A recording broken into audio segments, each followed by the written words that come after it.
nanti masuk kembali. Baik, ada lagi yang ingin bertanya? Mas mau bertanya.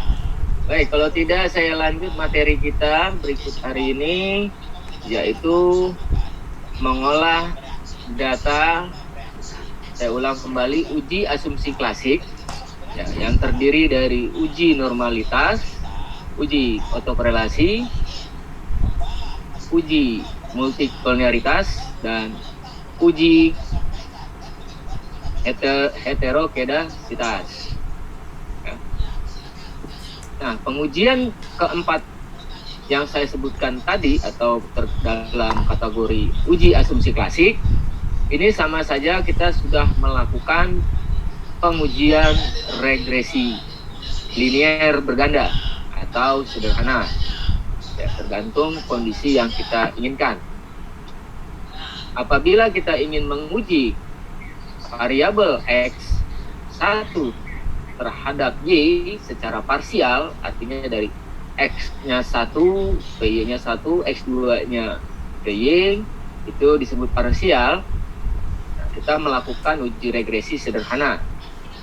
Apabila kita ingin langsung melakukan pengujian regresi berganda, di mana X-nya bersama-sama kita masukkan ke dalam kolom P yang tersedia, kemudian kita lakukan pengujian.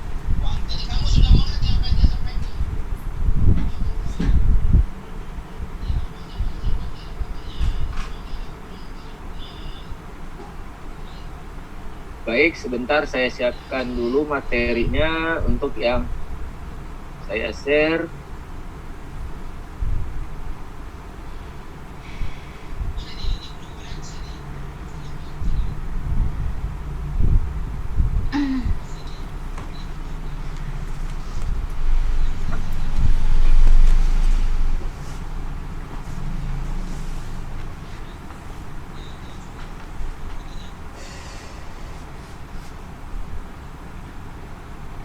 Sudah terlihat di layar?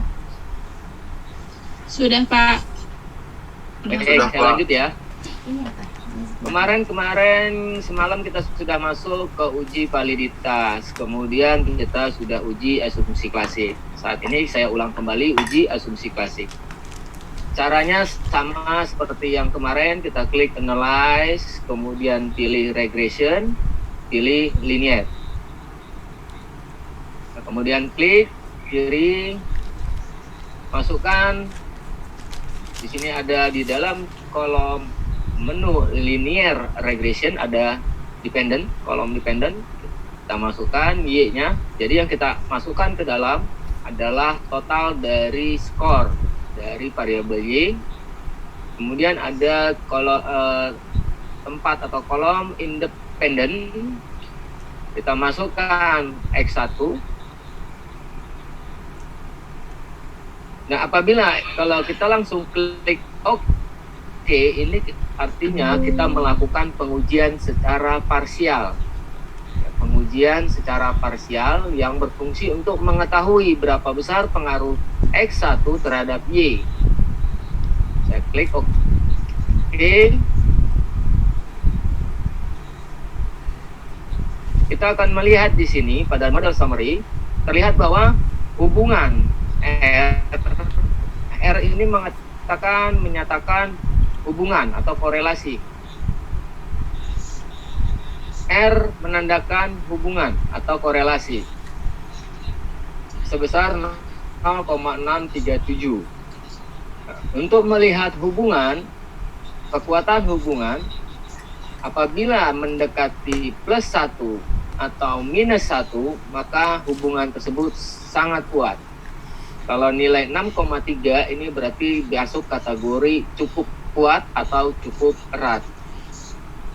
Nah, untuk melihat besarnya pengaruh, misalkan berapa besar pengaruh X1 terhadap Y, itu kita lihat di R-square, yaitu sebesar 0,405 atau 40,5% pengaruh X1 mempengaruhi Y.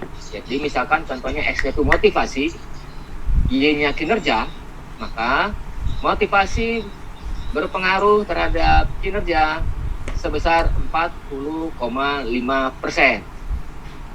Atau kinerja karyawan dipengaruhi oleh motivasi hanya sebesar 40,5%.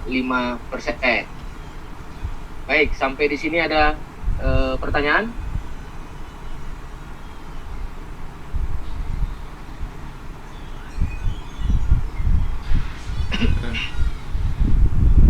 Cukup jelas? Lupa. Oke, baik. Kalau begitu, saya uji pengaruh parsial X2 terhadap Y.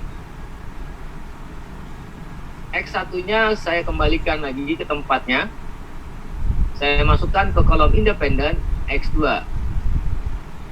Artinya saya ingin menguji berapa besar pengaruh variabel X2 terhadap Y secara parsial. Saya klik OK. Nah, di sini didapatkan bahwa besaran hubungan antara variabel X2 dengan variabel Y sebesar 0,590. Artinya berada di posisi hampir di tengah antara nilai plus 1 dan minus 1. Jadi di sini hubungannya dikatakan cukup atau sedang ya. Bisa dikatakan cukup erat. Sedangkan kalau kita lihat pengaruhnya dari R² bernilai 0,348. Artinya besarnya pengaruh X2 terhadap Y itu sama dengan 34,8%. Sisanya Y dipengaruhi oleh variabel lain. Ya, jadi 34,8% X2 dipengaruhi X2 mempengaruhi Y. Contohnya misalkan gaya kepemimpinan X2, gaya kepemimpinan mempengaruhi kinerja hanya sebesar 34,8%.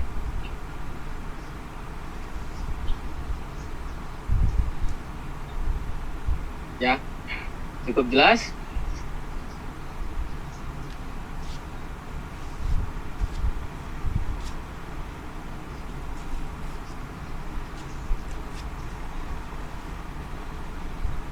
Baik, kita lanjut. Kalau tidak ada pertanyaan, saya lanjut kembali.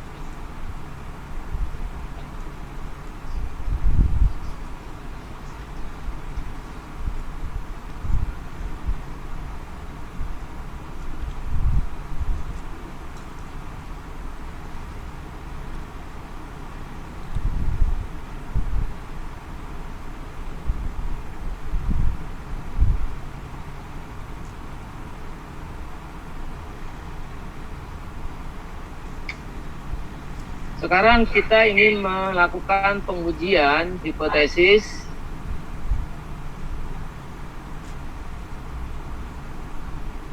dengan secara berganda. Sama fungsinya analyze, regression, linear. Kita masukkan kedua variabel.